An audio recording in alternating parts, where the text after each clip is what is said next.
Hello and welcome back to Life with Tori Simone. It's me, Tori Simone. Um, and I'm going to be talking to you about leadership today. It's something that I've been mulling over for quite some time. As a lot of you guys know, I have my doctorate in strategic leadership.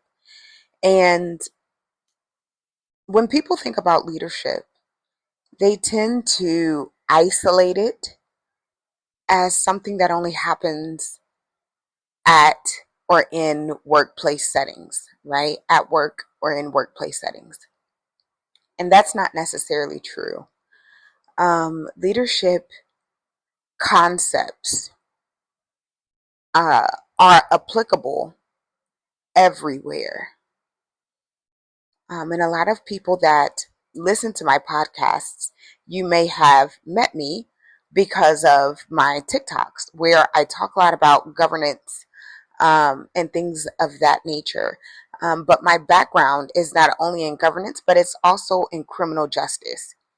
And I believe that in criminal justice, in being able to help curb crime or stop crime or reform those who have been um, those that have been found guilty of committing crimes, right? Leadership is very important and it is most applicable there as well as raising children, right? Like, I feel like those spheres and spaces are where you can see really like the true nitty gritty of leadership, your style, and if it actually works or not. Now, I'm a millennial and I was raised to be held accountable for what I did that was wrong, right? You're celebrated for doing right. You're held accountable for doing wrong. In my formative years, there were different kinds of quote unquote punishments or quote unquote, um, I would say negative, or not negative, but I would say there was multiple types of um, ways to impact changing negative behavior, right? Like, depending on how you raised, you got whoopings. Yes, I'm from the generation of you get whoopings, okay? So I had whoopings, you had punishments, you would have like,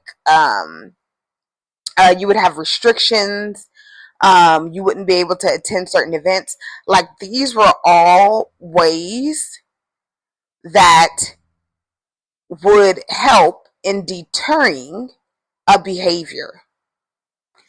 And I know that we're in the generation or in a time period where people like to do gentle parenting, but there's a reason why your gentle parenting doesn't work. And 9 times out of 10, it is because you're not consistent in how you hold someone accountable for bad behavior.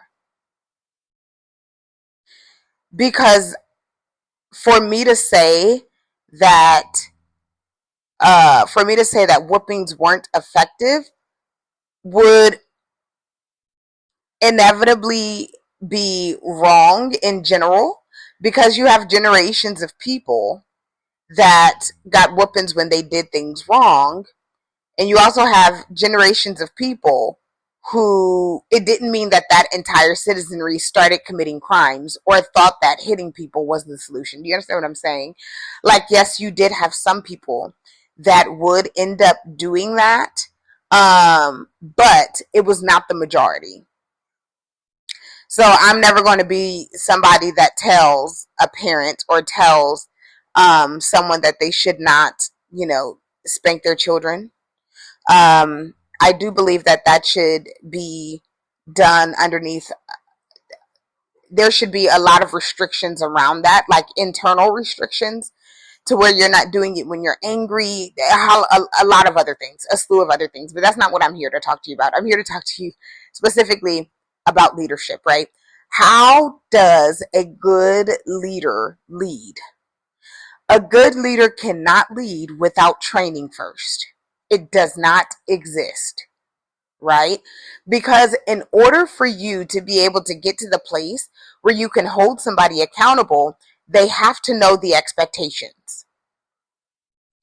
Expectations are not communicated via discipline. Expectations are communicated, right? Via training. I have to train you in what I expect for you to do. I have to show you how to do it. Because there are a lot of different ways for things to be done.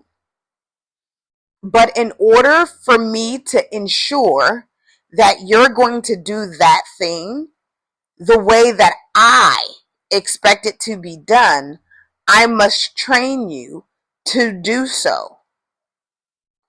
And training is not just a one-time thing.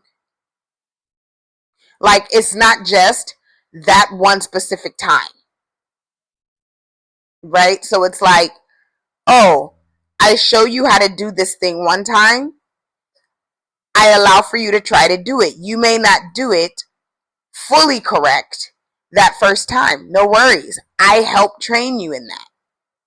I help adjust that behavior to where I feel confident in, one, the fact that I have trained you in how to do it, and two, that I have given you the resources necessary for you to be able to refer back to them to help ensure that you can continue to do this thing to the level and the standard that I expect it to be done. That's the first step in being a good leader. And a lot of times you miss this inside of the workforce because everyone knows when budgetary things happen, when when finances are cut, the first thing that they cut is training. It is very stupid. It's very stupid for the first thing for you to cut is training. Because inevitably, your product and your performance will suffer. Because just because you cut training, it doesn't mean that they stop hiring. Right? Now because you're starting to cut corners on training, that means that you can't be as thorough. It also means that you can't immediately hold somebody accountable for things either. Right? Like, so the timeline of accountability has to be pushed further out. But in that, once you have trained to be able to communicate, this is how I want things to be done, the person has to be given an opportunity to do it on a regular basis in order for it to create muscle memory and a habit. But you as the trainer cannot then be lazy and cut corners on critiquing the thing that they are doing. Right? So when they do it wrong the first time, you must acknowledge it. When they do it wrong the second time, you must acknowledge it and fix it. Right? Repetition is what helps them be able to do a thing better. But there becomes a point where you're no longer hand holding because you have communicated everything that you need to communicate. And you've also given them points of reference, right? So you've given them what some people call visual aids. You have written out the step-by-step process, because then they don't have to constantly come back to you. I've given you a visual aid or reference material that you can go back to, refer back to see if what you're doing is correct. It shouldn't always have to come to me. You know, because as a leader, there are other things that you are responsible for as well. That's why manuals exist. That's why standard operating procedures exist. That's why these things are helpful, is because this is your referral source. This is what you need to reference. And because all of us reference this same thing, it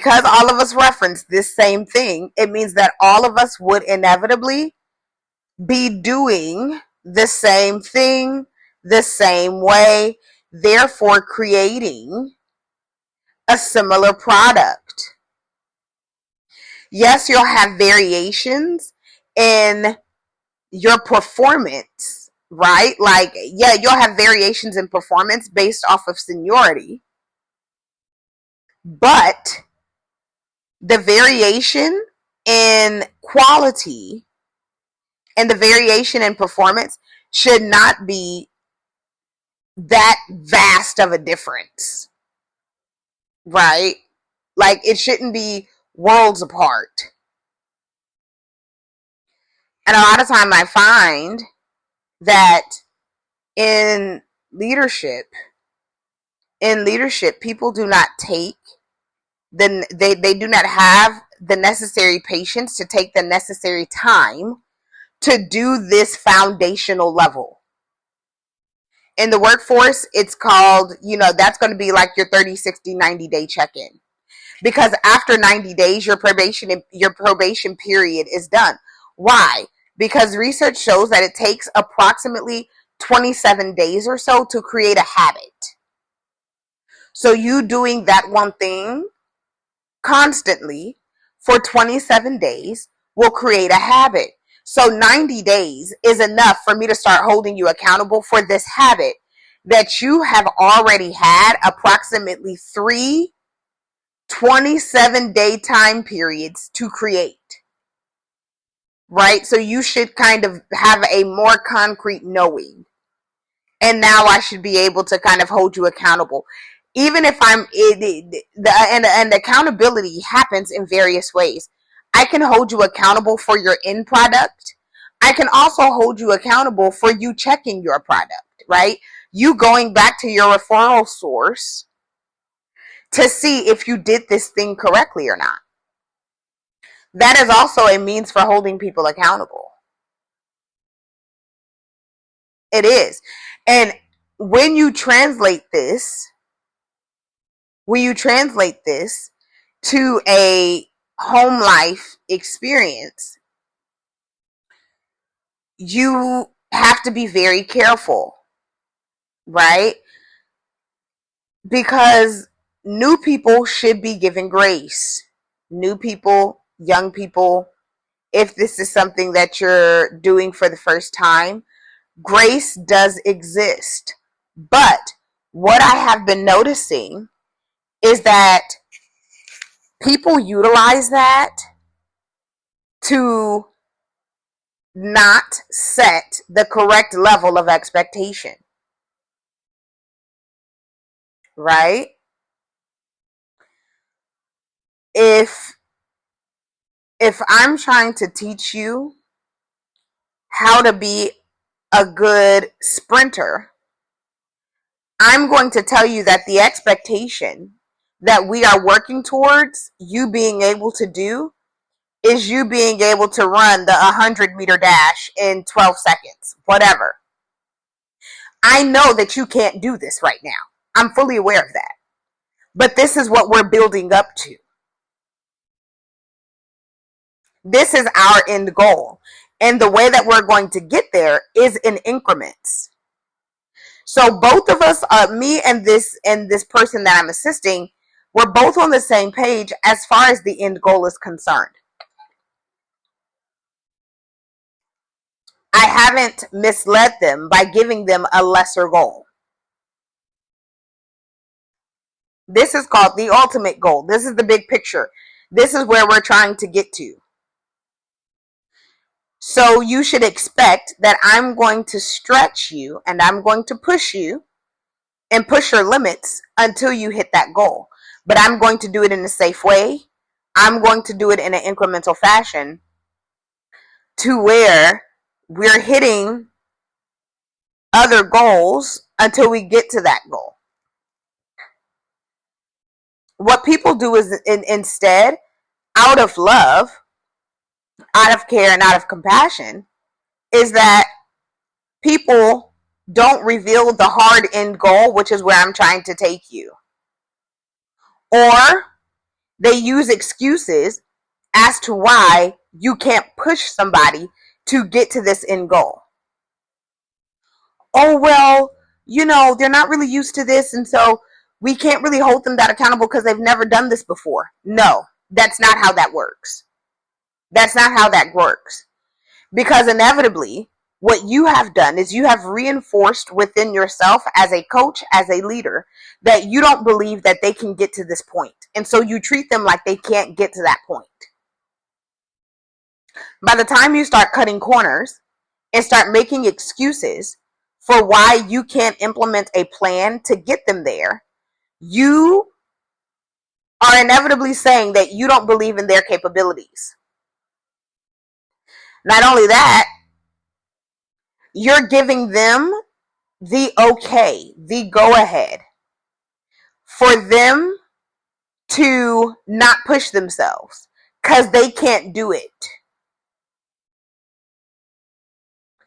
I'm not going to push you because, oh, this is something that you're not used to. Oh, no one has ever held them accountable before. Oh, they're not really used to having to go through these things, but you're doing them a disservice.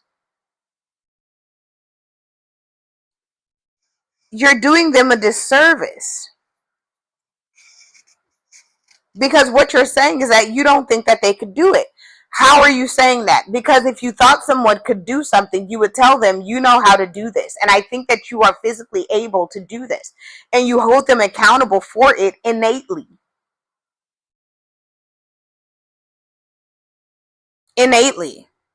Right? How do we know this, right? We know this because in child development, at certain ages, you can expect that your child should be walking. And if your child is not walking by that age, you take them to the doctor because you're like, something is wrong. Something is wrong. The expectation is that by this age, they should be able to do this thing. So if they can't do this thing, we have to confirm, is it because of an ability, like an ability issue, as in they are not physically capable of doing a thing, or is it because of the way that they are being taught, that they're not understanding how to do a thing, right? This is all just in the training side of leadership. This is all within just the training side of leadership, long before you get to holding people accountable. Is being able to gauge someone's capacity. And why is this easily, like most easily recognized in children? Is because all of your children have different capacities. The children that you have are strangers to you. You don't know them. And they don't know you. Right? Which means that you have to learn them. You have to figure out these things. What is their capacity? How do they operate? How does their brain work? How do they understand? How do they reason? This is something that I miss, that old school teachers used to be able to do. They had to identify what type of learner the kids in their class was, and then they would tailor how they taught or how they communicated with each child based off of how that child learns. And they would also teach that child how they learn so that that child could teach themselves. Because by the time you get to accelerated stages in school, your teacher teaching you how to learn isn't the main focus anymore. Especially by the time you get to college. College, you are absolutely teaching yourself. You are absolutely teaching yourself. And you are held responsible for you going to the teacher saying, I need help. This is how I learn. This is what I need from you in order for me to be able to learn. But if your child goes through a school system that doesn't acknowledge learning styles, that does not build on foundational understandings of children learn differently, and we must identify how children learn in order to ensure that they themselves can then eventually begin to teach themselves, then yeah, college becomes exponentially harder.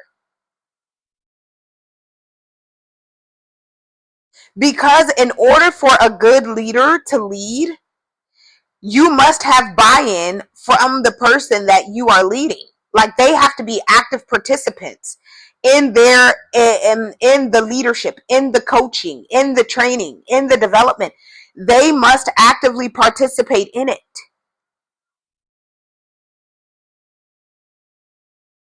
And just by the beginning of this episode, you can see why leadership is something that is taught.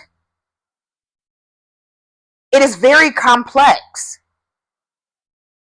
And the issue in the workforce right now as to why people aren't excelling is because, one, people think that everyone can be a leader. Everyone cannot be a leader. Everyone cannot be a leader. I know this is counterintuitive to what your great grandmother told you. Everybody can be a leader. Not necessarily, Grandma. Not necessarily. Not necessarily. Because leaders are the ones who are able to teach you how to do a thing, and not everybody is a good teacher. Not everybody has the patience to be able to say, hey, this is how you do a thing, right? That's why when you take a look at organizational structure and organizational hierarchy, you have less leaders than you have frontline workers. That's because leaders have a specific skill set that frontline workers do not have. At the capacity that is necessary for the level that they're at. That's why you don't have a lot of CEOs. They don't have the capacity. They do not. It doesn't mean that you don't offer the ability to teach people leadership. Yes, you should definitely offer the opportunity to teach people leadership. And for those that want to learn it, then they're able to go through that process to then be able to make more money. But what everyone should know is that leading is difficult. Leading is a process that is taught. Leading is multifaceted. A leader is not someone that says, this is how I lead. My followers, or those that I lead, have to be okay with the way that I lead. That's not really how that goes. A leader is someone that should be able to lead the type of person that is in front of them. That's why you don't have a lot of teachers. That's why teachers should be paid a lot more money that they are paid. Because inside of that classroom, they are having to teach 20 different personality types, 20 different students that filter their learning style through that personality type.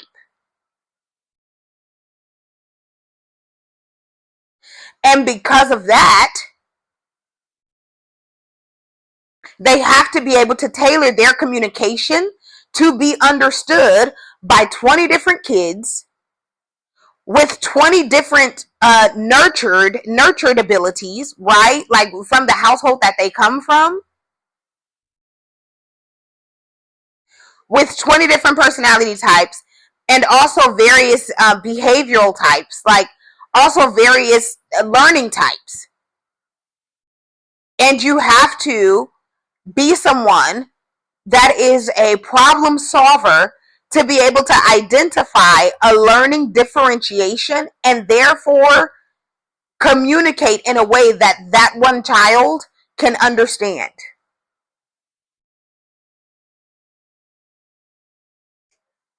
That's not easy.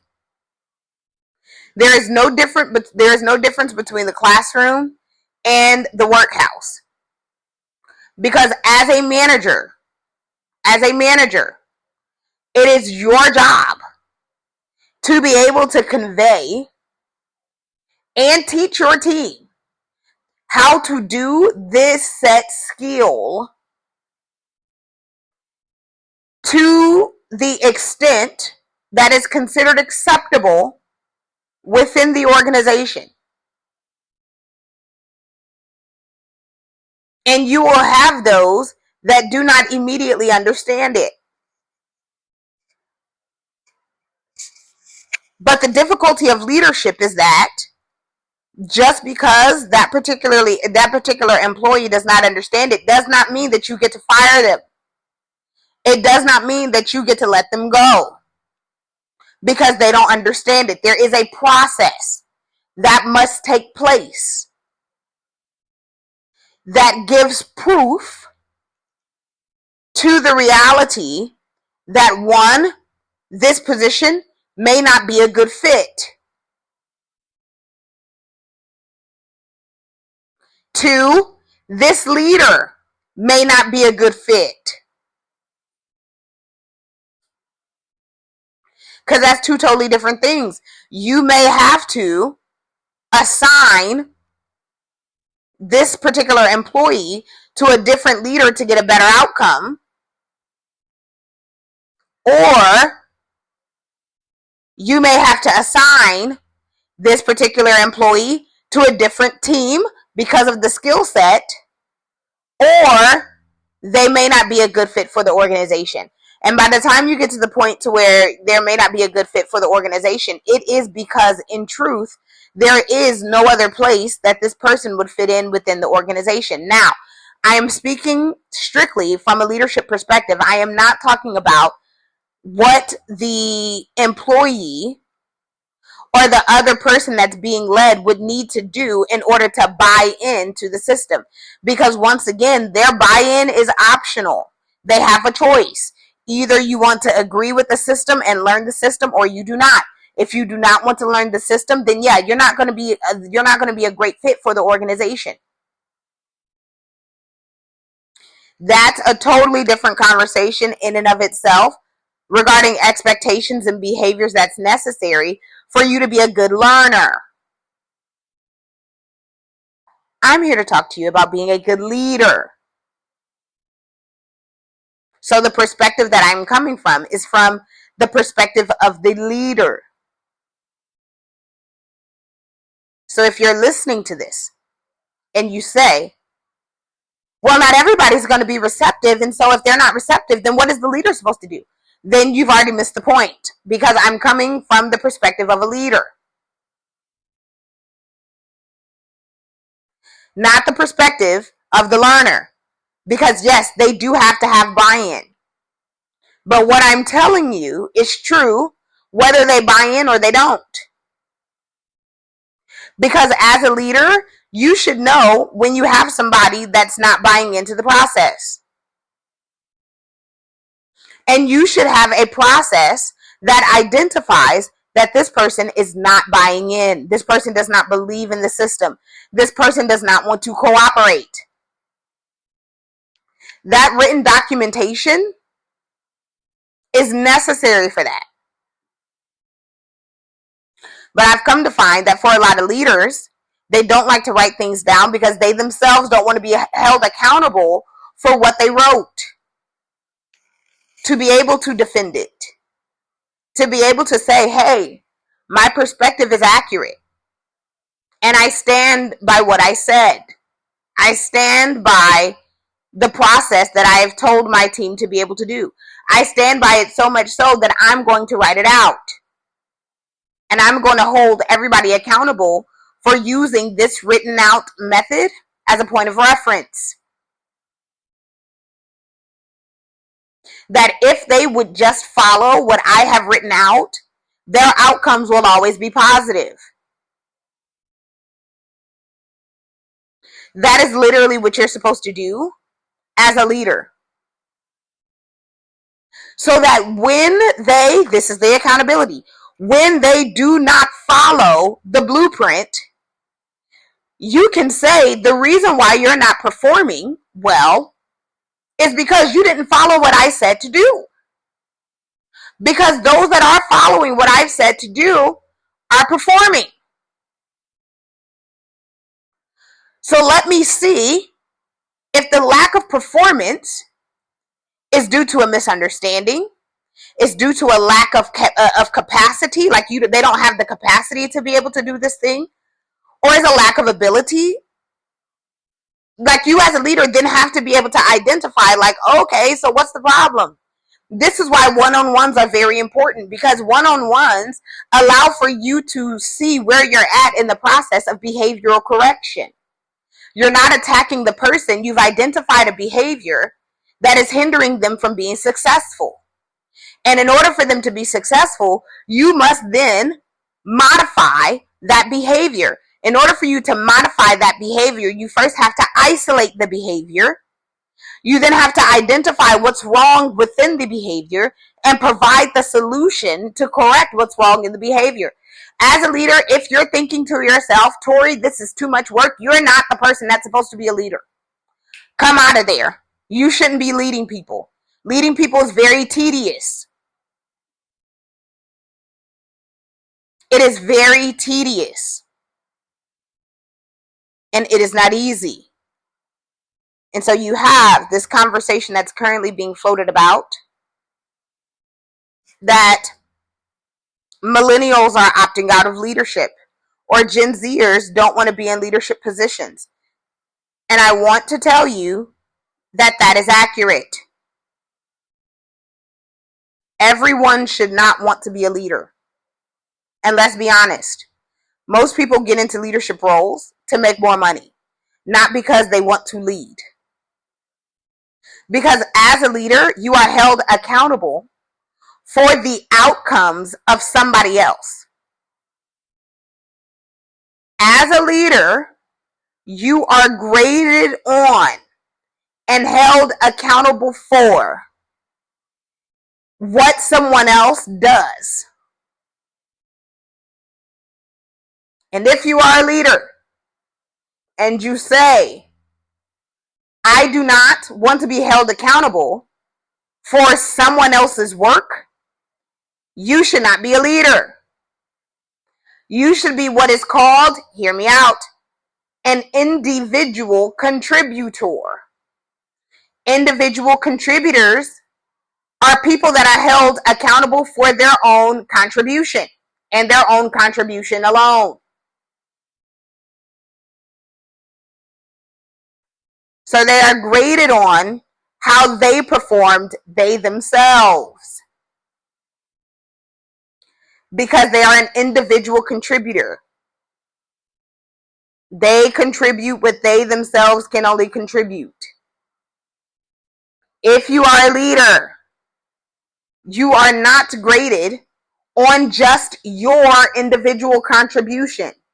You're also graded on the individual contributor's contribution, because you're held accountable for them being able to do that individual job that they have to do.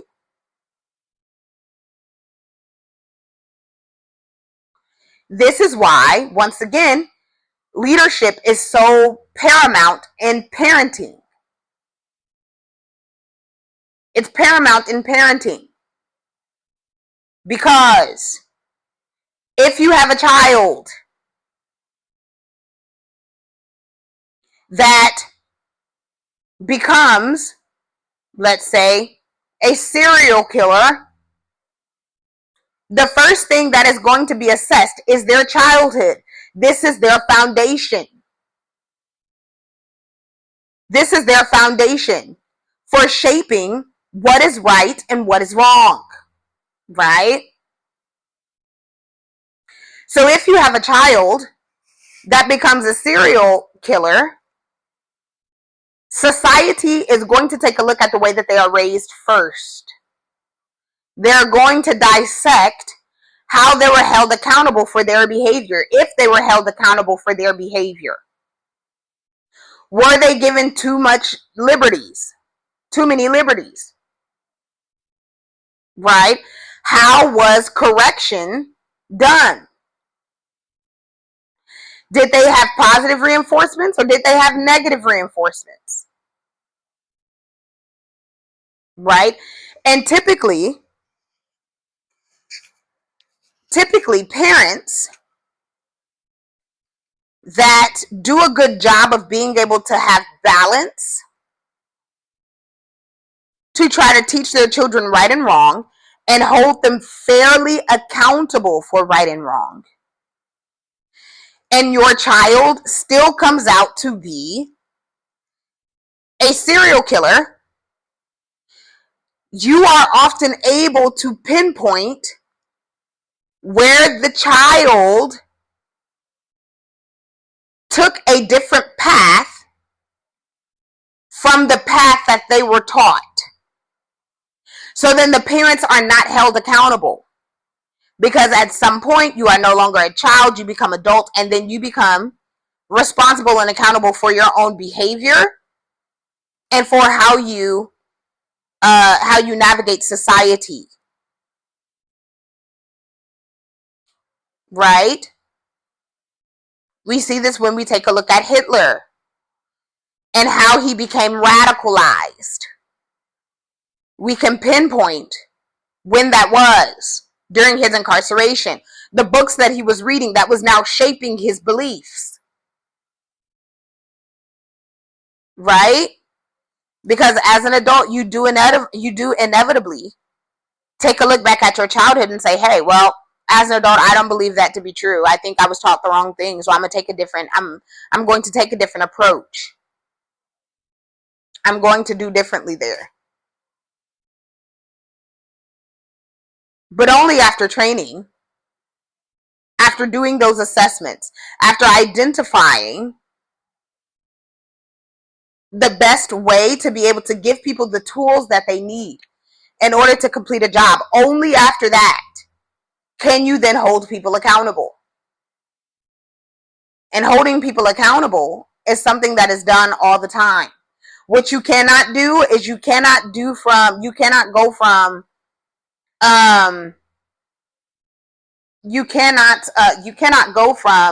not holding people accountable to reprimanding.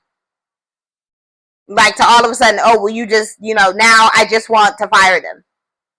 What was the process that you've been through when you're holding them accountable for the knowledge that they have, giving them the opportunity to change and to improve, and then getting to reprimanding? This is seen also in relationships, romantic relationships, right?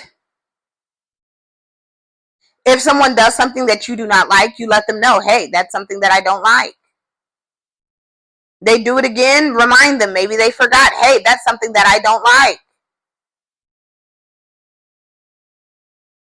They do it again, remind them that third time. Hey, that's something that I don't like.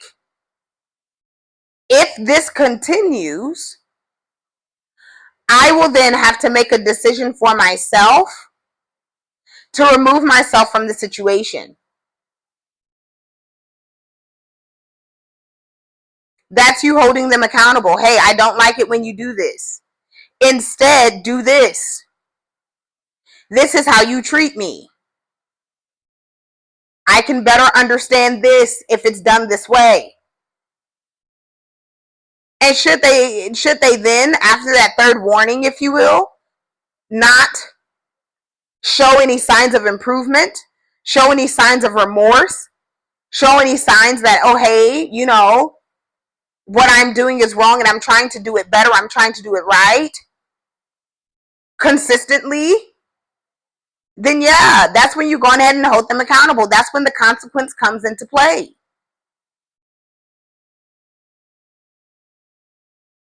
But because people are not taught or have not gone through this process themselves, they come swinging out with consequences when the first half of the situation hadn't even been done. The person doesn't even know what they're doing that's wrong. They don't even know because you haven't communicated that. But because you don't like it and you're frustrated, now you want to send out consequences. And the consequences being sent out are premature.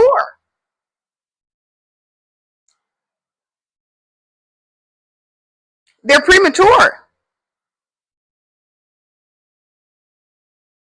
And so you have to be very careful. You have to be very mindful about these things. When you're talking about leading, when you're talking about teaching people how to treat you, when you're talking about raising children, modifying behaviors,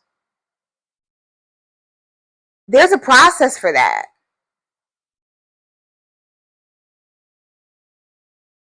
And as a leader, if your main way of trying to get people to do things that you want them to do is by being brutal or by force, it's going to build resentment. And resentment will eventually lead to retaliation. It will. Because what you're doing isn't fair. But all in all, if there's anything that I would like for you to take from this conversation, which I haven't even scratched the surface of leadership, I haven't even gotten into the various ways that people can be held accountable. Because how you hold somebody accountable is going to differ from person to person. Because everyone is different. And if you know that this is a personality type or this is someone who, you don't mesh well with, or you don't quite do well with being able to provide feedback or interact with, then you also need to be honest with yourself and see if removing yourself from the situation is an option. Of course, inside of the workforce, removing yourself from a situation as far as like transitioning an employee to another team. Sometimes that's a solution, sometimes it's not. Sometimes you as the leader have to continue to be creative, continue to try, continue to be creative, continue to try. And it's not always going to be easy. But you can't always just, get rid of someone. It doesn't work that way. But like I said, for these reasons, leadership is difficult. For these reasons, everyone is not a good leader. They're not a good fit for being a leader. And those people that are able to identify and know themselves, to know, hey, listen, I'm not a good leader. It requires a lot of patience. It requires a lot of these things, and I don't have the capacity, or I don't have the desire to actually do it, or I don't know enough information about how to do it. Those are signs of people that could potentially be good leaders because they know themselves. They know their capacity. They know, listen, I can't do that. They know their own boundaries. And that's something that is very, very crucial to great leadership. I know. I've only scratched the surface. We'll continue on having this conversation. we'll continue on having this conversation, because when it comes down to leadership, leadership is something that is ever changing. It is a constant self-check, right? As the leader, you are constantly changing and improving and adapting. So leadership conversations are conversations that extend on. Now, the longer you live, the different types of people you become accustomed to dealing with, you'll be able to identify, oh, hey, I've met somebody that has this similar way about them. This worked for them. Let me ask this person and see if it'll also work for them. You know? But I hope that this has been helpful for anybody that listens, anybody that's hearing this particular episode about leadership and its complexities. I hope that it encourages you to read more leadership books, have your leadership style and thought process challenged, and ultimately that you seek to become the best leader that you can be.